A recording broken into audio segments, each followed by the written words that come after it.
Hi dear students, आपका स्वागत है क्लास 10th मैथ्स। आजकल हम लोग बोर्ड परीक्षा के लिए कुछ विशेष प्रश्न आपके लिए ला रहे हैं। तो चलिए आज भी कुछ क्वेश्चन सॉल्व करें। क्वेश्चन नंबर 16 आप देखिए, द्विघात समीकरण x² - 3x - 4 = 0 के मूल होंगे। क्वाड्रेटिक इक्वेशन दिस के रूट निकालने हैं। ठीक, ये क्वाड्रेटिक इक्वेशन है, इसके रूट चाहिए। द्विघात समीकरण है, इसके मूल चाहिए। ठीक है, तो सरल तरीका क्या है, इसके आप फैक्टर कर लीजिए, गुणनखंड करिए। तो गुणनखंड कैसे करेंगे आप देखिए, यहां लिख देता हूं x² - 3x - 4 = 0। इसके फैक्टर करते हैं गुणनखंड। तरीका देखो कि इसके और इसकी मल्टीप्लाई करिए। -4 की मल्टीप्लाई x² के साथ कितना हो गया, -4x²। और इसके दो पार्ट ऐसे करिए कि उनको जोड़ या घटा करके तो -3x आ जाए और गुणा करके ये बन जाए। ठीक है, तो इसको मैं लिख सकता हूं x² - 4x + x - 4 = 0। आप देखिए, -4x + x कितना, -3x। -4x + x कितना, -3x। तो -3x को मैं ऐसा लिख सकता हूं, और इसका मल्टीप्लाई -4x और x का मल्टीप्लाई करेंगे। -4x का मल्टीप्लाई x के साथ करेंगे तो -xx x² तो 4x² हो गया। ठीक है, तो अब आसानी से हम क्या कर लेंगे, इसका मल्टीप्लाई -4x² आ रहा है, और इसके मैंने दो पार्ट ऐसे कर दिए कि इनको ऐड सब्ट्रैक्ट जो भी है वो करके इतना आ जाए और मल्टीप्लाई करके इतना आ जाए। ठीक है, अब फैक्टर करें डियर स्टूडेंट। इन दोनों में आप x कॉमन ले सकते हैं, x - 4 प्लस यहां 1 कॉमन ले सकते हैं, दैट इज x - 4 = 0। ठीक हो गया, यहां कुछ कॉमन नहीं तो मैंने 1 ले लिया। अब देखो x - 4 x - 4 ये कॉमन आ जाएगा, दोनों में x - 4 कॉमन आ जाएगा। दूसरे ब्रैकेट में क्या होगा, x + 1 = 0। ठीक है, तो इसका फैक्टर, इसके फैक्टर क्या हो गए, ये आ गए, x - 4 × x + 1 = 0। अब दो फैक्टरों का मल्टीप्लिकेशन 0 है, दो गुणनखंडों का गुणन 0 है, तो या तो ये 0 है, ठीक, या तो ये 0 है या दोनों 0 है। कहीं पर माना लिखा हुआ है कि x y = 0, x और y का मल्टीप्लिकेशन 0 है, x और y का गुणा 0 है। तो क्या क्या हो सकता है, या तो x 0 है, y 0 नहीं है, तब ये 0 हो जाएगा, या y 0 है, x 0 नहीं है, तब भी गुणा करके 0 हो जाएगा, और x भी 0 और y भी 0 तो दोनों को गुणा करके 0 होगा। ठीक है, तो यदि मैं इसको 0 करता हूं, यदि x - 4 = 0, तो इसका मतलब x = 4। ठीक है, और यदि मैं लिखूं कि x + 1 = 0, यदि मैं इसको 0 रख दूंगा तो इसका मतलब कितना हुआ, x = -1। तो x की 2 वैल्यूज आ गई, x के दो मान आ गए, एक 4 और एक -1। तो कौन सा वाला सही आंसर है, ये हो जाएगा, ये हो जाएगा। द्विघात समीकरण के मूल होंगे, roots of this quadratic equation are 4 and -1। ये वाला आंसर हो जाएगा। मूल किसको कहते हैं,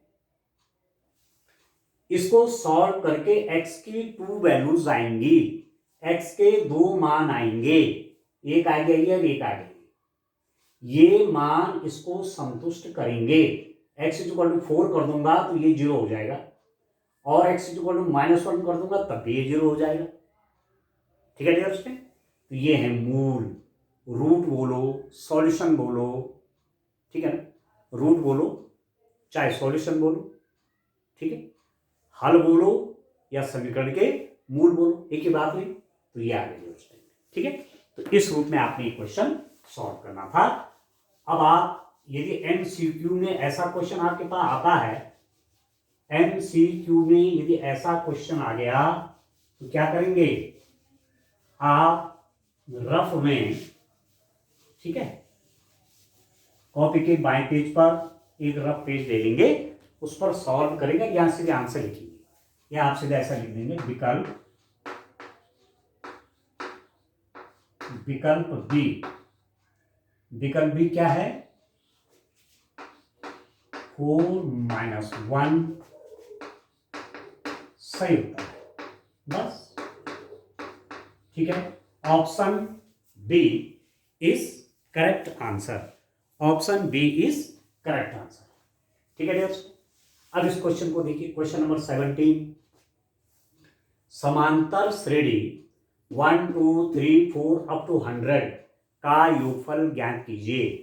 find the sum of this arithmetic progression. इस समांतर श्रेणी का 100 पदों का योगफल ज्ञात कीजिए। मतलब 1 + 2 + 3 10 का मतलब ये हुआ, योगफल का मतलब हुआ कि 1 + 2 + 3 + 4 +++ 100, ठीक है। अब आप देखो, ये समांतर श्रेणी है, अर्थमेटिक प्रोग्रेशन है। क्यों?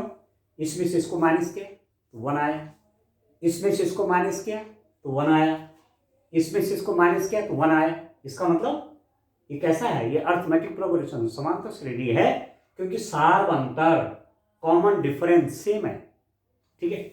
अब इसका पहला पद कौन सा है? फर्स्ट टर्म तो ये है, ये वाला, ये तो पहला पद है, यहां से शुरू हो रहा तो फर्स्ट टर्म हो गया, और लास्ट टर्म क्या है? 100 है, ठीक है।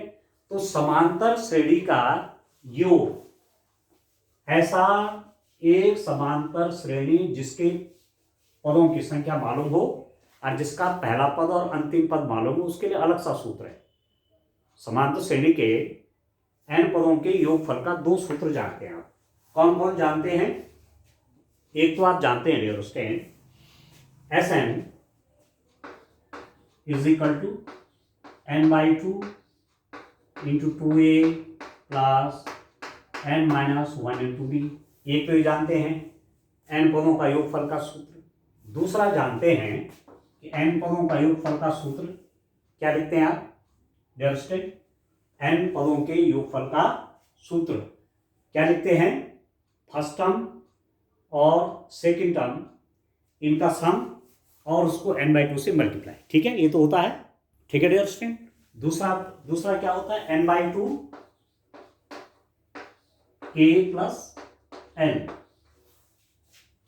ये तो पदों की संख्या है, ये प्रथम पद है, और l क्या है? लास्ट टर्म, अंतिम पद। प्रथम पद धन अंतिम पद गुणा गया n/2। तो मैं ये वाला लगा लेता हूं, ये ज्यादा मेरे लिए आसान होगा, क्योंकि ये पहला पद आपका ये है, a की वैल्यू ये है, l लास्ट टर्म क्या है? 100 है, ठीक है।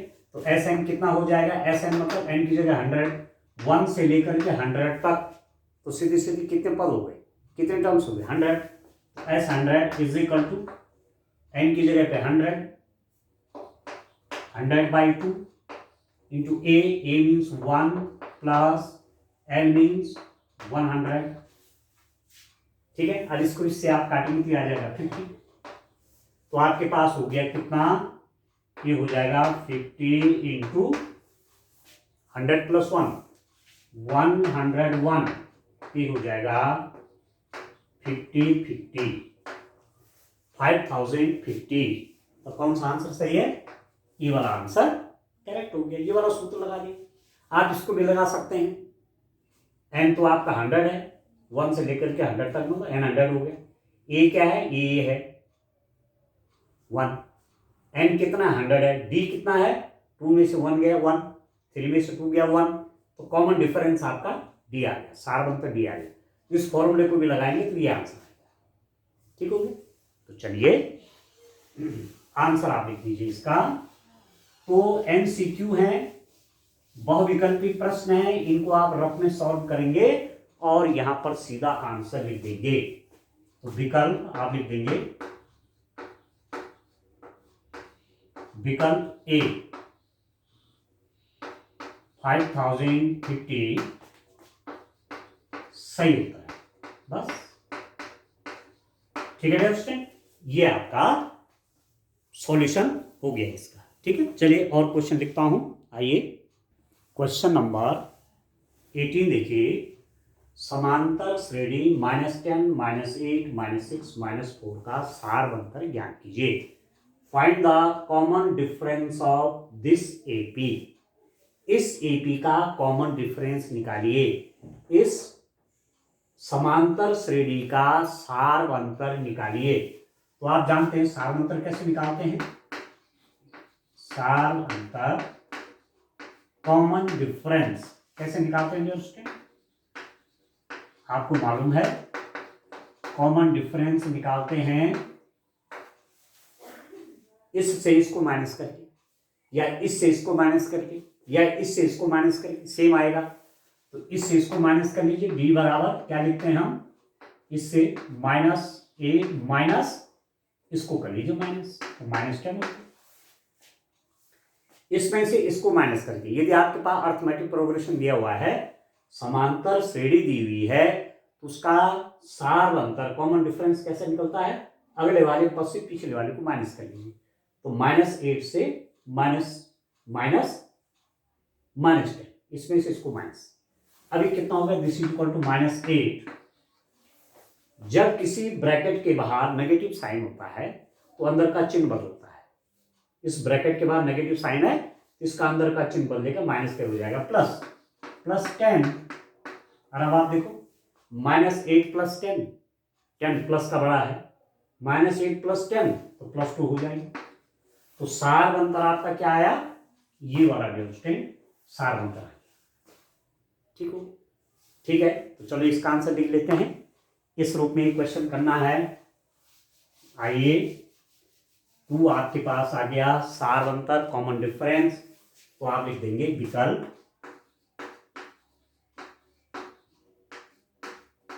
विकल्प सी 2 सही उत्तर है। Option C which is equal to 2 is the correct answer। 2 अंकों वाली कितनी संख्याएं 4 से विभाज्य हैं। How many 2-digit numbers are divisible by 4।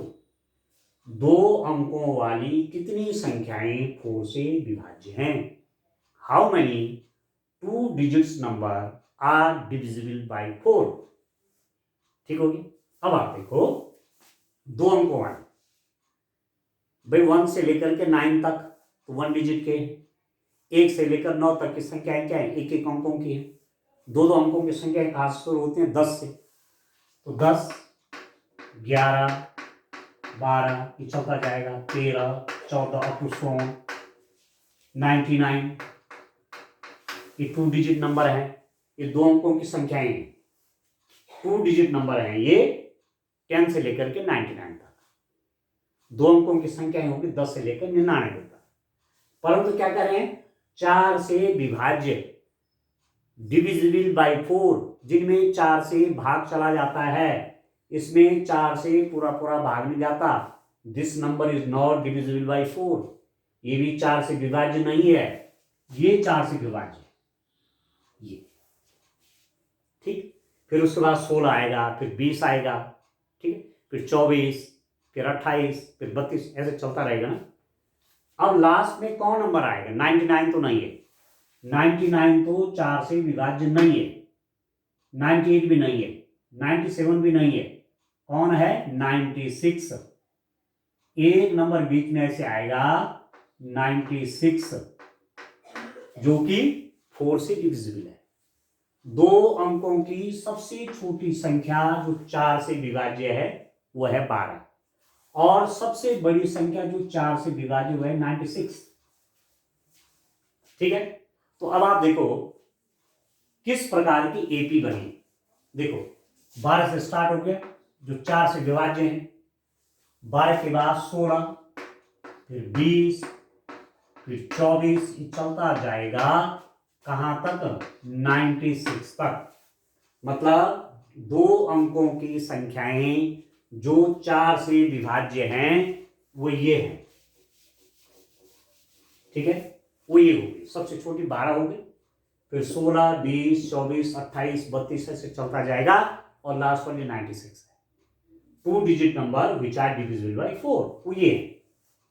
अभी क्या बन रहा देखो, 16 में 12 माइनस क्या तो 4, इसमें से इसको माइनस क्या तब भी 4, इसमें से इसको माइनस क्या 4, इसका मतलब एपी है। दिस इज एन एपी, ये अर्थमेटिक प्रोग्रेशन है जिसका पहला पद फर्स्ट टर्म है 12, जिसका सार्वअंतर कॉमन डिफरेंस डी, आप देख लीजिए 16 माइनस 12 4, सार्वअंतर है 4, जिसका लास्ट टर्म 96, लास्ट टर्म 96 है, अंतिम पद 96, पहला पद है 12, सार्वअंतर है 4।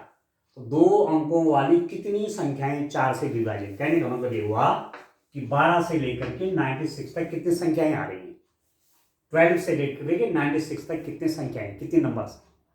तो समांतर श्रेणी का फॉर्मूला लगा लीजिए।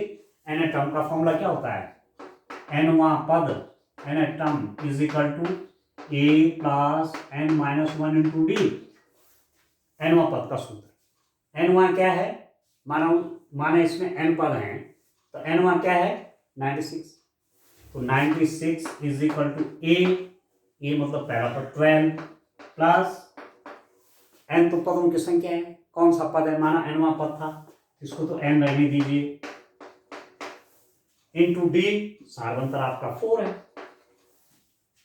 अब इसको लेफ्ट हैंड साइड में आप ले लेंगे तो आपके पास हो गया n minus 1 into 4 is equal to, इसमें से माइनस कर लीजिए 96 माइनस 12, ठीक है दोस्तों, सॉल्व कर लीजिए। n minus 1 into 4 is equal to कितना हो जाएगा, 6 में से ये हो गया 4 और ये हो गया 8, ठीक हो गया। और n माइनस 1 की आप वैल्यू निकालना चाहते हैं तो n माइनस 1 की वैल्यू निकालेंगे तो ये 4 इसके डिनोमिनेटर में आ जाएगा, 84/4 काट लीजिए, 4 2 जा 8, 4 2 जा 8, 4 1 जा 4, तो n minus 1 is equal to 21, आपके पास आ गया n minus 1 is equal to 21। देखिए n का मान निकालना चाहते हैं तो माइनस 1 जाके प्लस 1 हो जाएगा, तो n इज इक्वल टू 22। यहां से लेकर के यहां तक कुल कितने पद हो गए, 22।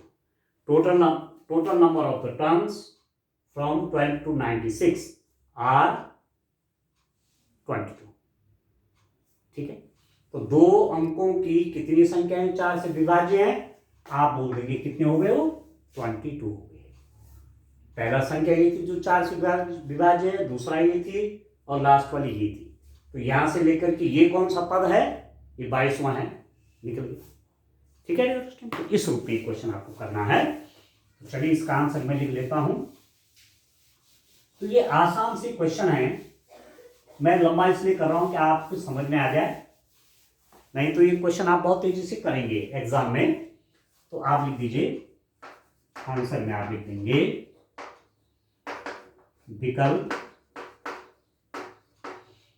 कौन सा वाला व्यवस्था, डी 22 है आंसर उसका, सही होता है,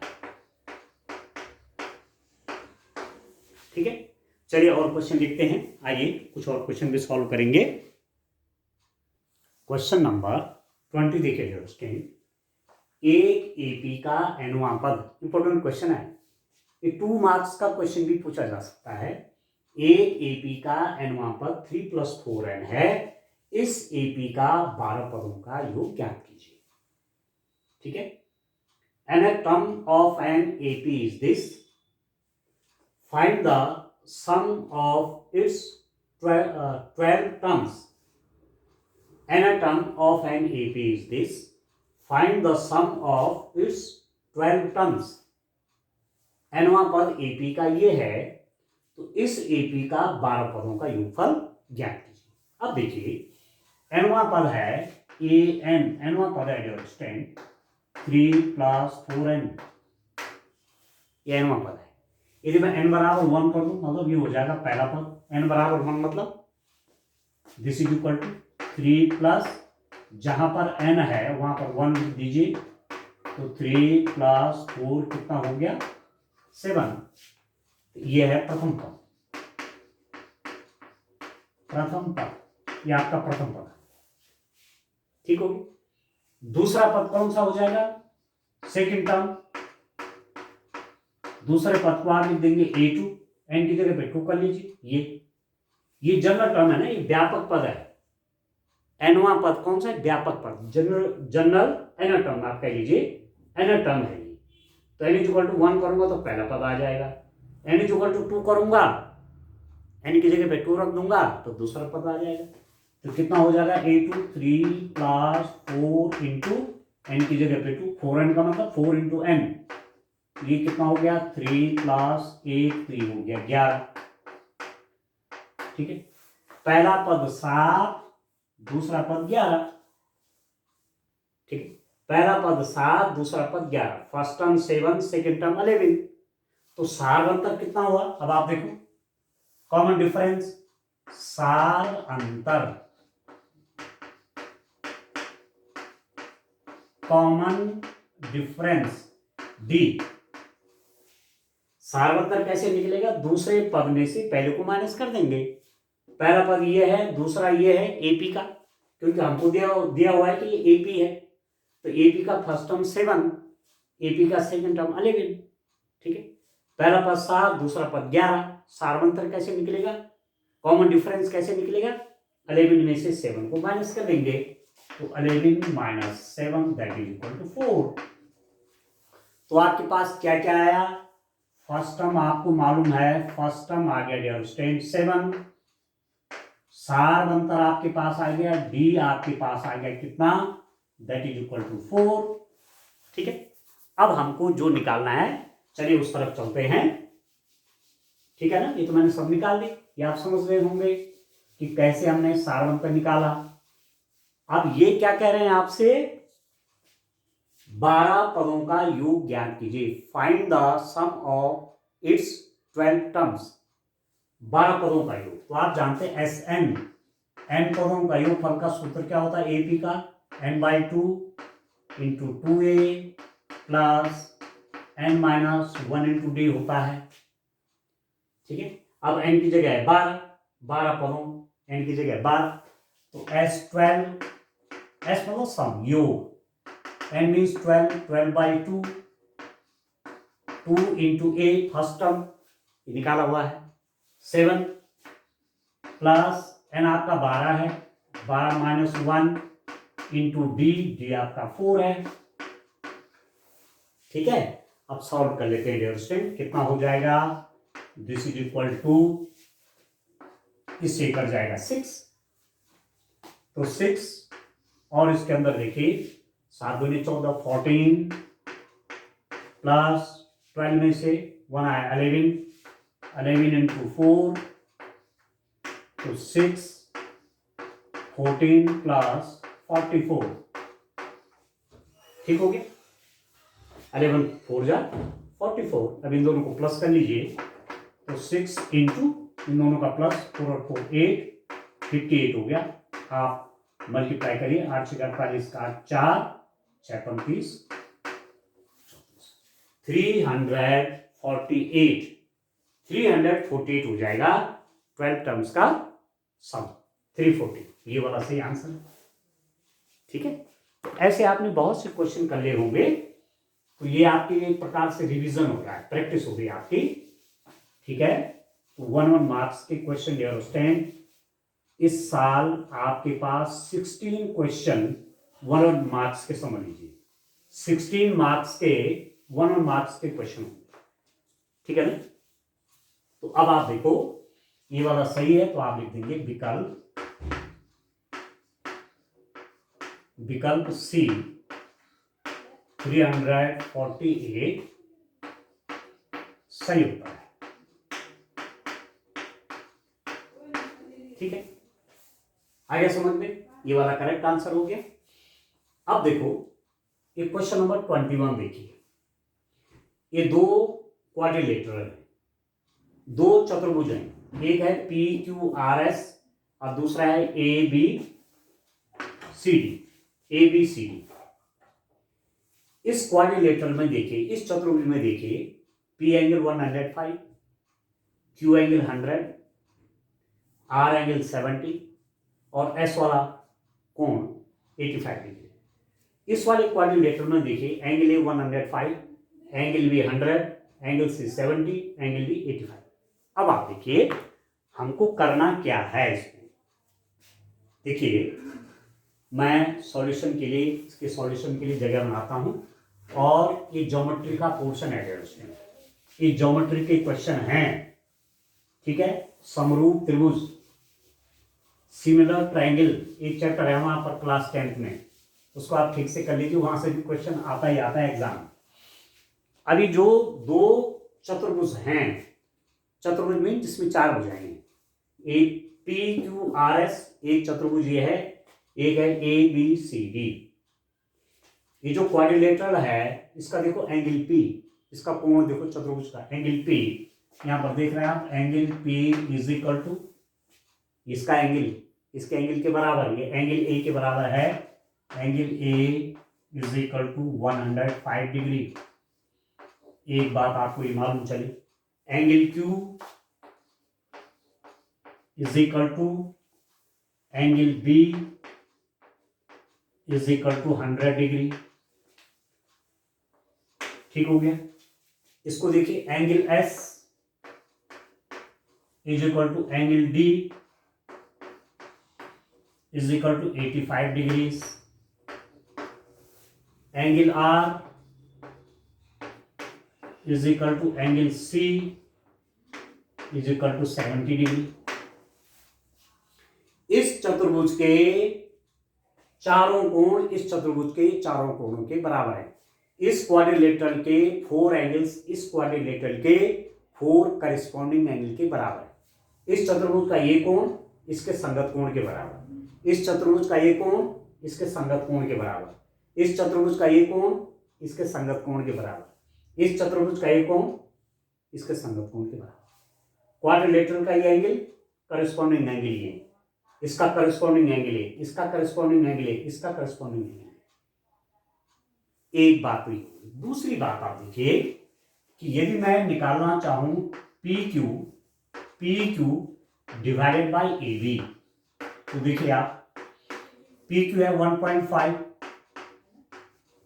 और AB है 3.0, डेसिमल हटा दीजिए तो 15 पूजा 1/2 हो गया। अब देखो ध्यान से, फिर इसके और इसका कंपैरिजन करिए, इनका रेशियो निकालिए, तुलना करिए। QR डिवाइडेड बाय BC, ये कितना है 2.5 और ये साइड है 5.0। डेसिमल के बाद 1 डिजिट हटा दीजिए, ये हो जाएगा 25/50, काट दीजिए 10, ये हो जाएगा 1/2। ठीक है। और देखिए इस साइड और इस साइड का रेशियो देखिए, इस भुजा और इस भुजा का अनुपात देखिए, RS divided by CD is equal to, RS आपका 2.4 है और CD 4.8 है, तो 0.4.8 एक डिजिट है ना, डेसिमल के बाद हटा दीजिए डेसिमल, 24/48 1/2। ठीक है। अब दिस बाय दिस करिए, SP डिवाइडेड बाय DA, ये कितना हो गया, SP है 2.1 और DA आपका 4.2, तो डेसिमल हटा दीजिए क्योंकि एक अंक है इसके बाद, 21 की 41 1/2। अब आपके पास क्या रिजल्ट आ रहा है, आपके पास रिजल्ट आ गया डियर स्टूडेंट। क्या रिजल्ट आ गया आप देखिए कि PQ by AB is equal to Q R by B C is equal to R S by C D is equal to S P by D A is equal to 1/2। ध्यान दीजिए, angle P is equal to angle A, angle Q is equal to angle B, angle S is equal to angle D, angle R is equal to angle C। एक बात। और दूसरी बात क्या है कि PQ और इसका अनुपात, PQ और AB का रेशियो, ठीक है, बराबर RQ और CD का रेशियो, बराबर RS और CD का अनुपात, बराबर SP और AD का अनुपात। ठीक हो गया, अनुपात हो गया सबका बराबर। तो ऐसी स्थिति में जब दो चतुर्भुजों में ये बात होती है कि संगत कोण बराबर होते हैं और संगत भुजाओं का अनुपात समान होता है, तो वे त्रिभुज होते हैं समरूप। तो प्रश्न था कि ये दो चतुर्भुज, त्रिभुज नहीं चतुर्भुज, ये दो चतुर्भुज समरूप आ गए, सिमिलर आ गए, समरूप। तो ये वाला आंसर करेक्ट हो जाएगा। कैसे चतुर्भुज है? त्रिभुज नहीं चतुर्भुज। कैसे चतुर्भुज है? समरूप। संगत कोण बराबर हैं और संगत भुजाओं का अनुपात समान है। ठीक है, ऐसी स्थिति में चतुर्भुज क्या हो जाते हैं? समरूप हो जाते हैं, सिमिलर हो जाते हैं। ठीक हो गया, तो इसके सिमिलर है। ठीक है डियर, सर्वांग सम नहीं है। सर्वांग सम तब होगा जब ये 1.5 ये भी 1.5 होगा, सर्वांग सम नहीं होंगे। ठीक है डियर, सर्वांग सम नहीं होंगे, क्या होंगे? समरूप होंगे। तो ये वाला आंसर आपका करेक्ट है। ठीक है ना? तो अब आप लिख देंगे विकल्प ए समरूप, सिमिलर। ठीक है, विकल्प ए समरूप सही होता है।